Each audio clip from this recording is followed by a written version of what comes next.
Alhamdulillahilladzi hadana li hadza wa ma kunna linahtadiya laula an hadana Allah.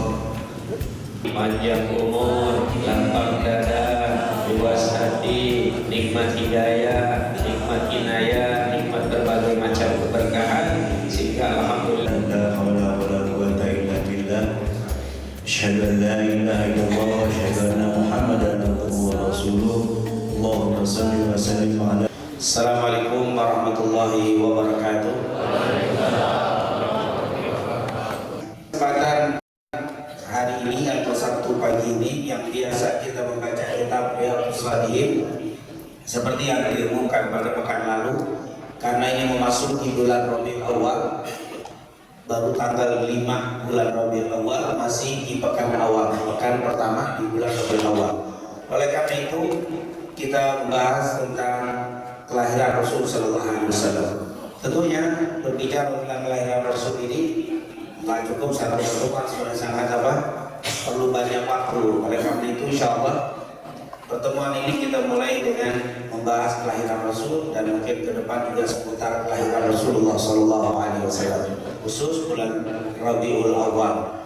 Setelah itu kembali kepada kitab Riyadhus Shalihin, masih di hadis ke 200 pada ingat 66 ya, 67 masuk ke hadis 267 insyaallah.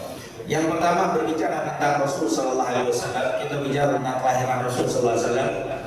Jauh sebelum kelahiran Rasul, kitab-kitab suci terdahulu telah memberitakan akan kelahiran Sallallahu Alaihi Wasallam, bukan kelahiran beliau Sallallahu Alaihi Wasallam. Jadi kelahiran Nabi ini justru bukan hanya terkenal, bukan hanya heboh, bukan hanya diketahui setelah kelahiran, jauh sebelum kelahirannya. Oleh karena itu kalau ada orang yang biasa-biasa saja dengan hari setelah kelahiran Rasul, ini merupakan satu yang aneh. Karena apa? Karena ternyata menyambut kelahiran Rasul itu sebelumnya sudah diperdengarkan, sudah ramai di kaum terdahulu. Tidak ada kitab suci yang Allah turunkan kecuali membicarakan akan kelahiran Nabi Muhammad SAW. Makanya kalau kita tidak peduli dengan kelahiran Rasul, sudahlah, yang penting sudah ada Rasulnya, nggak usah apa. Ini tentunya sungguh aneh, karena memang yang belum lahirnya saja sudah dibicarakan, apalagi setelah kelahirannya kita tidak membicarakan. Oleh karena itu kita di Safari Subuh ini setiap Sabtu subuh yang biasa kita baca hadis-hadisnya, kita sekarang berbicara tentang orang yang mempunyai hadis tersebut, yaitu juga kita Nabi Muhammad SAW. Di zaman Nabi Musa, Bani Israel sudah kenal sama Nabi Muhammad SAW. Nanti akan lahir seorang Nabi namanya Muhammad, sikapnya begini-begini, semua diceritakan. Jadi orang-orang di zaman Nabi Musa sudah kenal dengan Nabi Muhammad SAW. Oleh karena itu, bagaimana tidak sebelum lahirnya saja orang sudah pada tahu, masa setelah kelahirannya kita agak tahu? Kita harus tahu. Ini kalau yang dijelaskan dalam Al-Quran surat Al-Fatah ayat 29. Kitab Taurat membicarakan tentang Nabi Muhammad, dan banyak ini baru diceritakan dalam surat Al-Fatah. Kalau kita baca seperti Maulid Tiba, di dalam Maulid Tiba diceritakan bahwa dulu ada seorang Yahudi, yaitu yang diceritakan dari Ka'ab bin Ahbar, bahwa ayahnya itu Yahudi. Jadi waktu baca kitab Taurat selalu ada satu, kalau sudah satu lembar ditutup, melewati satu lembar ditutup, setiap lewat satu lembar ditutup, akhirnya dimasukkan disimpan. Setelah dia meninggal, kitab Tauratnya dimasukkan ke dalam sunduk, dalam kotak, di peti. Akhirnya bapaknya meninggal, anaknya penasaran, dibuka, apa sih yang ditutupin ini? Pas dibuka ternyata yang ditutupin adalah cerita Nabi Muhammad SAW. Jadi ada beberapa tokoh Yahudi waktu itu, kalau sudah membaca kitab Taurat ada kata-kata Muhammad dilewati, karena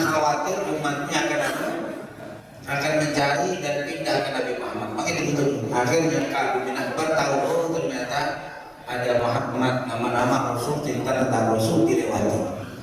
Jadi akhirnya Ka'ab bin Ahbar akhirnya masuk Islam karena melihat apa? Cerita tentang Nabi Muhammad SAW. Itu adalah salah satu kejadian menunjukkan bahwa Nabi Muhammad itu memang suka banyak nama yang ceritanya diceritakan dalam kitab. Ternyata maktuban tertulis indahu fi Taurat wal Injil, di dalam kitab Taurat dan dalam kitab Injil. Al-Quran surat Al-A'raf ayat 157. Tentunya dalam kitab Injil banyak sama seperti tadi. Dalam surat Al-Fatah ayat 29, surat Al-A'raf ayat 57, juga surat Shaf.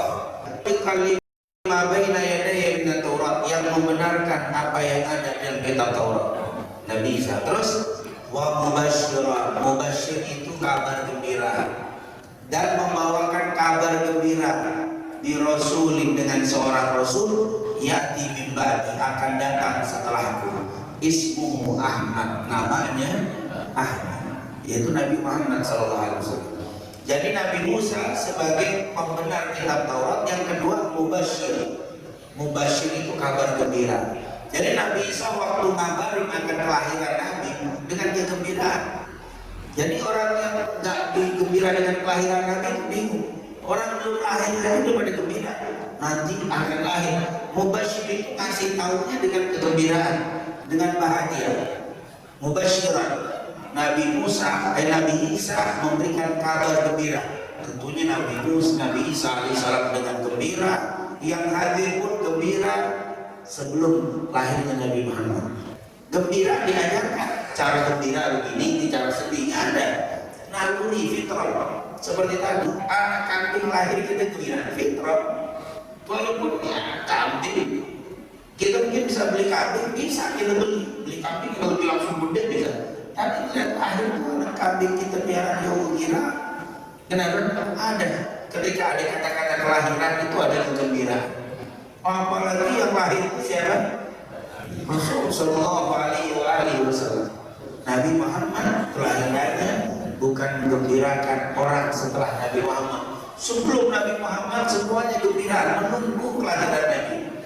Nabi Isa wa mubasyiran bi rasulin ya'ti min ba'di ismuhu, aku adalah pembawa kabar gembira. Jadi Nabi Isa gembira. Beliau setiap cerita tentang Nabi Muhammad gembira. Beliau setiap cerita tentang Rasulullah gembira Nabi Isa. Kenapa? Karena dia Nabi yang terakhir. Karena seringnya Nabi Isa kegembiraannya dengan akan lahirnya Nabi Muhammad, Nabi Isa selalu juga berdoa. Waktu cerita tentang Nabi Muhammad, Nabi Isa berdoa, Allahumma ja'alni min ummati, ya Allah jadikan saya dari umat Nabi Muhammad. Setiap cerita tentang Rasul belum lahir, Nabi Isa dengan Nabi Muhammad beda tahun itu kelahirannya 650. Ada yang mengatakan 560, hampir setengah abad, 5 abad, 500 tahunan. Itu setiap dia cerita tentang Rasul gembira. Setiap cerita Rasul habis itu doa, ya Allah jadikan saya umatmu. Dan akhirnya Nabi Isa waktu diserang sama orang-orang Yahudi, Allah selamatkan dengan dia diangkat. Wa ma qutilu wa ma sulibu walakin syubbiha lahum. Mereka tidak bisa membunuh Nabi Isa, mereka tidak juga menyalib Nabi Isa, tapi diserupakan.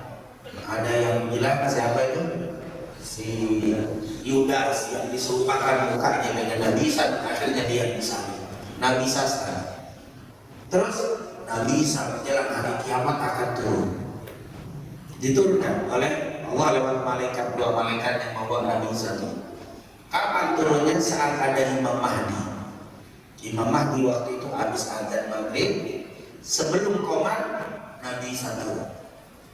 Waktu itu Imam Mahdi sudah ke depan, sudah menjadi imam. Waktu melihat Nabi Isa turun, Imam Mahdi mundur supaya Nabi Isa maju. Tapi kata Nabi Isa, silahkan teruskan wahai Imam Mahdi. Akhir Imam Mahdi jadi imam, Nabi Isa menjadi imam. Siapa ini Imam Mahdi? Mahdi bin ahlal bait min dzurriyyatil Fatimah, ismuhu yuwati ismi wa ismu abuhu yuwati ismu abi. Imam Mahdi ini kata Rasul adalah anak keturunanku. Dia ini dari darah dagingku. Dia ini anak keturunan Fatimah binti Rasul sallallahu alaihi wasallam. Namanya seperti namaku, nama bapaknya seperti nama bapakku. Nabi Isa sallallahu. Akhirnya seluruh ulama sepakat Nabi Isa itu 3 kedudukan. Yang pertama dia seorang nabi dan rasul. Yang kedua dia seorang sahabat. Yang ketiga dia seorang umat Nabi Muhammad sallallahu alaihi wasallam. Kemuliaan untuk Nabi Isa jadi umat Nabi Muhammad. Oleh karena itu kata Rasul, kalau kalian tidak girang, tidak bahagia dengan jadi umatku, demi Allah para nabi dan rasul berdoa dan pengen jadi umat Nabi Muhammad sallallahu alaihi wasallam. Bagaimana kita gak girang menjadi umat Nabi? Nabi Isa saking banyaknya gembira dan doanya dan jadi umat Rasul. Kita jadi umat Rasul sedih kelahiran Nabi. Sedih, saya Nabi lahir sedih. Atau paling gak sedih pegel sama orang yang gembira. Karena nggak ada contohnya dari Nabi. Yuk mau gak ada contohnya dari Nabi. Nabi Muhammad setiap hari Senin hadis Imam Muslim dari Abu Qatadah. Rasulullah SAW pernah ditanya, "Su'ilan Nabi sallallahu alaihi wasallam an shaumi yaumil itsnain." Kenapa ya Rasul kamu setiap hari Senin itu puasa? Fihi wulidtu. Karena di hari itu aku dilahirkan. Nabi gembira dengan hari kelahirannya. Akhir kegembiraan Nabi dengan apa? Dengan berpuasa. Ini luar biasa. Dan di dalam kitab Injil tentunya apa sih bedanya Injil, Zabur dan Taurat? Taurat itu banyak hukum-hukum halal haram banyak di dalam kitab Taurat. Di dalam kitab Zabur lebih banyak cerita-cerita. Kitab Zabur itu nggak ada halal haram. Lebih banyak cerita tentang tarhib wa tarhib. Tarhib itu motivasi untuk melakukan kebaikan, tarhib itu ancaman. Jadi siapa yang menolong orang lain akan dapat pahala sekian, siapa yang bersedekah dapat sekian. Itu dalam kitab Zabur. Ancamannya siapa yang zina bakal diazab dalam begini sisa. Jadi cerita-cerita tarqiqul qulub yang melunakkan hati supaya orang takut maksiat, bersemangat melakukan kebaikan. Itu dalam kitab Zabur. Hukum tidak ada. Orang yang hidup di zaman Nabi Daud itu amalnya ikutin kitab Taurat. Amalnya ikutin kitab Taurat. Kemudian Injil terbalik. Injil jarang hukum. Injil jarang hukum halal. Begitu juga Injil jarang cerita-cerita yang membuat hati itu takut maksiat, terdorong melakukan ibadah. Injil lebih banyak nasihat-nasihat. Berlakulah baik, jangan berlaku kasar, kalau bicara sama orang tua lemah lembut. Itu banyak nasihat-nasihat Injil. Makanya Nabi Isa musaddiqan lima baina yadayya minat Taurat. Nabi Isa bilang, saya diutus sebagai seorang nabi dan rasul untuk membenarkan apa yang ada dari kitab Taurat. Artinya hukumnya itu apa? Ikut Taurat. Tapi nasihat di kitab Taurat tidak ada nasihat. Taurat hanya hukum yang mencakup semuanya. Dalam Al-Quran ada hukum halal haram. Di dalam Al-Quran ada cerita-cerita yang menakutkan kita untuk melakukan maksiat, mendorong kita untuk beribadah. Dalam Al-Quran terkandung berapa banyak nasihat-nasihat. Siapa yang baca Quran berarti sudah membaca isi kitab Taurat, isi kitab Zabur dan kitab Injil. Rasulullah SAW mengatakan dari Jubair ibn Mut'im radhiyallahu anhu, beliau mendengar dari ayahnya Rasulullah SAW bersabda, "Li khamsatu asma." Saya memiliki 5 nama. Ana Muhammad. Saya namanya Muhammad. Wa ana wa ana Ahmad, dan juga saya namanya Ahmad. Jadi Muhammad, Ahmad dia juga. Muhammad banyak dalam kitab Taurat dan kitab Zabur. Ahmad dalam kitab Injil. Sementara dalam Al-Quran nama Muhammad disebutkan sebagai 4 kali. Di antaranya tadi Muhammadun Rasulullah walladzina ma'ahu asyidda'a 'alal kuffar, surat Al-Fatah ayat 29. Atau kalimat wa ma Muhammadun aba ahadin min rijalikum walakin Rasulullah wa khataman nabiyyin. Wa ma Muhammadun illa rasul qad amankan. Nama Ahmad disebutkan sekali, makanya kita lebih kenal, lebih banyak menyebut dengan kata-kata Muhammad. Para sahabat lebih banyak menyebutnya Muhammad SAW daripada Ahmad, karena itu nama yang terbanyak. Wa anal mahi, dan aku namanya juga mahi. Apa itu mahi artinya? Alladzi yamhullahu bihil kufur. Dengan adanya aku Allah hapuskan kekafiran di atas muka bumi. Jadi kufur, kekafiran dihapus oleh Allah di atas muka bumi gara-gara Nabi Muhammad. Makanya disebut Hasyim. Nama Nabi Muhammad Hasyim. Apa itu? Alladzi yuhsyarun nas ala qadami. Nanti semua manusia akan datang ke kakinya. Maksudnya apa? Minta syafaat di padang mahsyar. Semua atau para nabi nanti datang ke Rasulullah minta syafaat Rasul sallallahu alaihi wasallam di padang mahsyar. Makanya disebut Hasyim. Wa ana Hakim. Nama saya Hakim. Apa itu Hakim? Alladzi la nabiyya ba'di. Tidak ada nabi setelahku. Makanya disebut namanya Hakim. Jadi Rasul suka dipanggil Muhammad, suka dipanggil Ahmad, suka dipanggil Mani, suka dipanggil Hasyim, dan juga suka dipanggil Hakim. Alladzi la nabiyya ba'di. Alladzina atainahumul kitab. Orang-orang yang kami berikan kitab, Taurat, Injil, Zabur. Orang-orang yang baca kitab Taurat, Injil, Zabur. Jadi orang-orang terdahulu Yahudi Nasrani apa ya'rifuna, mengenalnya. Maksudnya Yahudi sini mengenal Nabi Muhammad. Jadi para ahli kitab dulu kenal sama Nabi Muhammad karena ya'rifuna abna'ahum, seperti mereka mengenali anak-anak mereka. Kita bisa kenal sama anak kita. Kenapa? Karena seringnya dia sama kita. Kita bisa tahu nih anak kita sama seluruh Indonesia kumpul di lapangan budi, anak kita di situ kumpul. Kira-kira kita bingung nyari anak kita. Maksudnya anak kita diberet sama anak-anak, walaupun 1 miliar anak dikumpulin kita, pasti kita kenal nih anak saya. Masa anak saya mana? Mukanya sama kita, mungkin pasti ketemu. Tidak mungkin kita, maksudnya dalam artian kalau diberetin walaupun 1 miliar orang, ini anak kita diberetin, kita disuruh lihat mana anak kita. Lepas melihat kita hanya anak saya. Kagak bakal keliru kita nanti. Kenapa? Karena saking seringnya ahlul kita mengenal Nabi seperti mengenal anak-anak mereka. Berarti saking apa?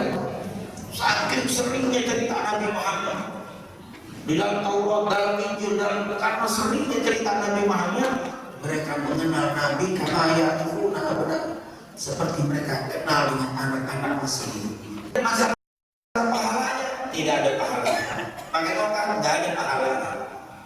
Maka yang menganggap tongkat itu nggak ada pahala, maka nggak boleh tongkat ini nggak ada pahala. Sementara yang menganggap ini masalah bukan pahala, tidak pahala, ini Rasulullah pernah pakai, makanya banyak orang pakai tongkat. Jangan disalahin, urusan pahala nggak ada pahala pakai tongkat umur 40 sebagai tongkat, nggak ada pahala. Tapi Rasulullah pernah pakai. Orang kalian itu lihat banyak tuh orang pakai tongkat. Boleh jadi bukan karena sulit, karena dia memakai itu kata Rasul sallallahu alaihi wasallam. Kalau orang sudah kenal Rasul, udah nggak melihat lagi pahala, udah nggak melihat lagi berapa besar pahalanya, tapi yang lihat Rasul sallallahu alaihi wasallam. Maksudnya Nabi Muhammad kalau datang, mereka bilang qala aqrarna, Allah bilang qala aqrartum, apakah kalian mengikrarkan, siap menolong dan beriman dengan Rasul sallallahu alaihi wasallam? Wa akhadtum ala dzalikum isri, qalu aqrarna, mereka bilang iya, kami siap. Jadi semua para nabi itu kenal dari zaman Nabi Adam sampai Nabi Muhammad datang. Apakah kalian beriman? Kami beriman. Apakah kalian siap menolong? Kami siap menolong Nabi Muhammad. Oh, jadi berbicara tentang sosok Rasul itu bukan sesuatu yang biasa-biasa saja. Di hadapan para nabi dan Rasul, Nabi Muhammad itu disodorkan oleh Allah, inilah yang akan diutus dan kalian siap membelanya, kami siap membelanya. Subhanallah. Ini bagi kita kadang-kadang orang Islam imam sekarang lagi apa yang oleh bahasa kita lagi demen-demennya itu sama syariat, tapi sama Nabi lagi kurang demen. Sama syariat, lagi kalau syariat, masya Allah, tidak mengingkari syariat itu harus, tapi jangan melupakan sampai si pembawa syariatnya. Adalah satu sisi cerita syariat, membawa syariat, belum syariat kagak sama juga. Oh, kalau cerita Nabi itu mantap, tapi sholat kagak, salah lagi. Jangan dua-duanya, jangan tidak tinggal tinggalkan, jangan kita tinggalkan. Bahkan kalau kita cerita tentang kenabian, Nabi Muhammad jadi nabi 40 tahun, umur 40 tahun jadi nabi. Tauhid selama 13 tahun kurang, 13 tahun kurang setengah. Artinya dakwah tauhid. Syariat Madinah, masuk Madinah syariat semuanya, syariat semuanya. Berarti mengenal Nabi 40 tahun, tauhid 13 tahun, syariat 10 tahun. Berarti yang harus lebih banyak mengenal Rasul 40 tahun. Kalau bahasa logika coba ya, Nabi akan jadi Nabi umur 23 tahun, dakwah kan bisa 40 tahun lebih banyak. Enggak, Nabi dikenalkan dulu sama Allah kepada kaum Quraisy. Ini loh Nabi Muhammad, orangnya amin, orangnya jujur, orangnya sampai pada kenal sama Nabi Muhammad 40 tahun. Mereka bilang, bagaimana Muhammad mengajarkan mereka kami tidak pernah melihat Nabi Muhammad dusta. Nabi Muhammad orang paling bagus, semua orang kafir Quraisy berkadilan 40 tahun kenal sama Nabi Muhammad. 23 tahun jadi Nabi, 13 tahun yaitu 11 tahun setengah dakwah tauhid, 11 setengah tahun bicara syariat. Berarti kenal Nabi 40 tahun, tauhid 12 tahun kurang, syariat 11 tahun. Itu menunjukkan lunak. Kalau tidak kenal Rasul, dibacain dulu ayat yang seru baru nangis. Kalau nggak seru nggak nangis. Kalau nggak dibaca, sungguh engkau akan dimasukkan neraka, dibaca ayat yang seru baru dikebetan nangis. Itu masih main bisa nangis. Tapi kalau yang kenal Rasul, ya Nabi Sallallahu langsung kemarin kata, begitu lunak berarti hatinya sudah lembut. Karena memang orang yang kenal Rasul bahkan cerita Rasul nangis. Kalau yang ini nggak bakar. Disebutin nama Nabi biasa aja dia, disebutin Rasul biasa saja. Bahkan jangankan menyebut nama Nabi, di depan kuburan Nabi dia nggak bakal nangis, biasa aja di depan kuburan Nabi. Tapi coba orang-orang yang kenal sama Rasul baru masuk kota Madinah gemetar, baru masuk Madinah, turun dari bandara masuk Madinah gemetar, baru masuk nangis. Kenapa? Beda kenal sama Nabi Muhammad, orang yang kenal sama Nabi. Yang terakhir Nabi Muhammad, Rasul yang pertama dan yang terakhir. Rasul yang pertama dan yang terakhir. Kalau yang terakhir jelas Nabi Muhammad diutus, yaitu sekitar 560 tahun setelah Nabi Isa. Nabi Isa Nabi yang terakhir. Setelah Nabi Muhammad menutup. Nabi yang terakhir Nabi Isa, tapi penutupnya adalah siapa?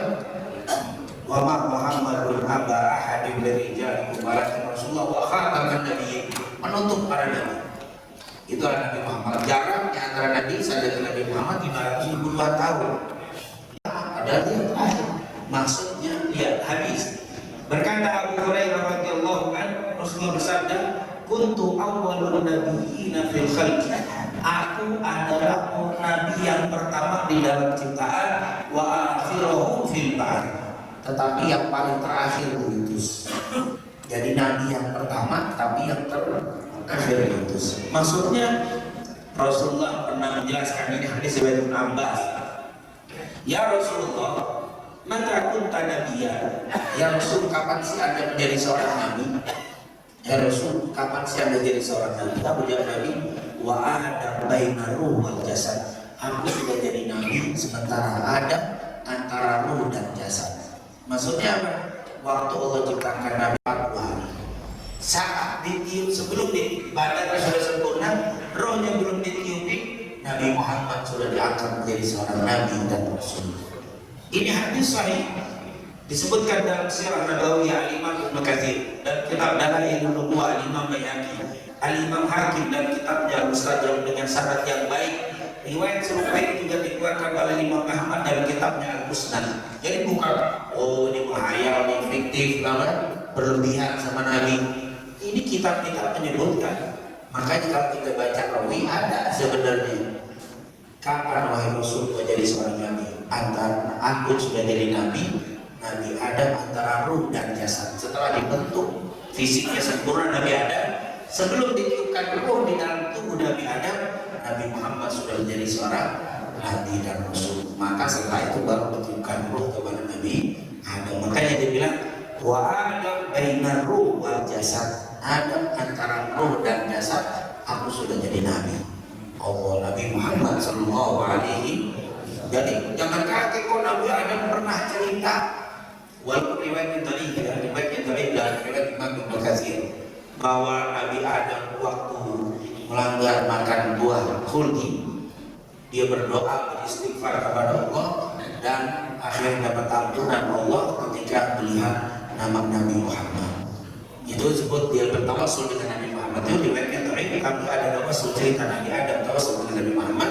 Kenapa kok ada Nabi Muhammad? Ya Nabi Adam, Nabi Muhammad sudah ada saat Nabi Adam belum ditiupkan apa? Ruh. Subhanallah. Inilah tentunya saya tidak detailkan pembahasan tentang ini. Pertemuan selanjutnya nanti bagaimana waktu lahirnya Rasulullah SAW. Ini kan belum kelahiran. Periode selanjutnya lahirnya Rasulullah. Apa sih kejadian-kejadian besar dan bagaimana cerita-cerita? Jangan dikira cerita-cerita itu fiktif. Karena dikit orang fiktif dan ada saudara kita kadang-kadang tak mau cerita tentang Rasulullah. Sholat, puasa. Bagaimana membahas tentang syariat? Jangan membahas tentang Rasulullah dunia. Biasa-biasa aja nih Rasulullah. Biasa-biasa bagaimana maksud jangan diceritain ini. Karena ini tidak diceritakan, akhirnya Rasul seperti manusia biasa. Seperti nggak punya keistimewaan Muhammadul Bashar, Nabi Muhammad manusia biasa. Pakai ayat surah Al-Kahfi ayat 110, Qul innama ana basyarun mithlukum. Katakan aku adalah manusia seperti kalian. Segitu aja udah. Kagak diterusin semuanya. Padahal Qul innama ana basyarun mithlukum yuha ilayya, diberikan wahyu kepadaku. Karena wahyu akhirnya Rasulullah tidak manusia biasa. Karena wahyu, jangankan Rasul, ada kiai manusia biasa, tapi Masya Allah karena ilmunya akhirnya duduknya pun beda, makannya beda, sendalnya beda, semua dibedakan. Bukan karena sendalnya mahal, sendalnya kurang, cuman karena punya kiai, punya ustaz jadi apa? Apa yang buat beda? Motornya beda, parkirnya khusus, padahal motor lebih jelek. Tapi karena punya kiai, punya ustaz dibedain, semuanya beda. Kita mau manggil lebih takut, mau manggil namanya, misalkan nama mat, ngomel manggil mat, urusannya loh, manggilnya beda sih. Tapi manusia biasa, iya manusia biasa, cuma karena ada ilmu beda. Bagaimana Nabi Muhammad ada wahyu, bukan ilmu. Kalau ilmu didapat dengan belajar, kalau wahyu langsung dari Allah. Masa kita samain Nabi sama kita? Nabi kan kayak kita juga, biasa-biasa aja, jangan berlebihan Nabi. Ya Allah, Nabi digituin. Ini sesuatu yang luar biasa. Ini sesuatu yang Allah bilang dalam surah Al-Hujurat. Ya ayyuhalladzina amanu la tarfa'u aswatakum fawqa sawtin nabi wa la tajharu lahu bil qawli kajahri ba'dikum li ba'd an tahbata a'malukum wa antum la tash'urun. Intinya jangan untuk bersikap sama dengan Rasulullah seperti kalian bersikap satu dengan yang lainnya. Kau manggil, kau bicara, kalau Nabi ngomong suara jangan lebih keras dari Rasul. La tarfa'u aswatakum, jangan kau angkat suara fawqa nabi, di atas suara Nabi. Wala tajharu lahu bil qawli kajahri ba'dikum li ba'd, jangan kau berbicara dengan Nabi seperti kau berbicara dengan kamu. Jangan seperti Nabi kita bicara seperti biasa. Antah bapak amal-amal kamu akan gugur. Banyak sholat, banyak tapi mama Nabi biasa aja. Amin Nabi gak ada adabnya. Antah bapak amalmu akan putus. Habaqah ini akan gugur. Rontok amalku gara-gara sikap Amin Nabi biasa-biasa aja. Hati-hati jangan biasa-biasa, harus berbeda dengan Nabi Muhammad SAW. Insyaallah nanti ada apa sih yang harus kita berbeda waktu ngomong sama Rasul, waktu menyebut namanya. Kan Nabi tidak ada. Apakah itu nggak berlaku? Enggak, tetap berlaku. Sekarang saya ngomong berkata Muhammad, nah ini gugur di akal saya. Muhammad aja harus menyebut Nabi Muhammad SAW. Rasulullah nggak boleh kita ngomong apa Muhammad aja karena kita nggak ada, kena hukum. Nggak boleh kita nyebut apa manggil Muhammad. Kira-kira kalau ada kata Imam Ahmad, kalau ada orang yang tidak berakhlak dengan Nabi Muhammad, tinggalkan karena majelis nggak ada berkahnya.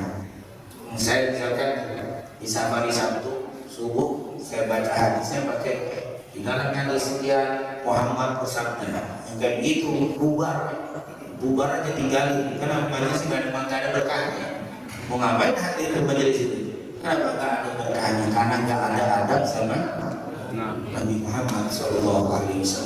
Nanti berlanjut sampai Nabi nggak ada, ya kan ada ulama warasatul anbiya. Berarti kalau kita kurang ajar ambil guru, sama ustaz, sama kiai, sama ulama, hati-hati sama tapi ini anak masya Allah wajib sholat tapi kurang ajar nih gurunya, ya main model begini apa rontok juga urusannya, antah batal amal. Ini berlanjut terus sampai yaumul qiyamah.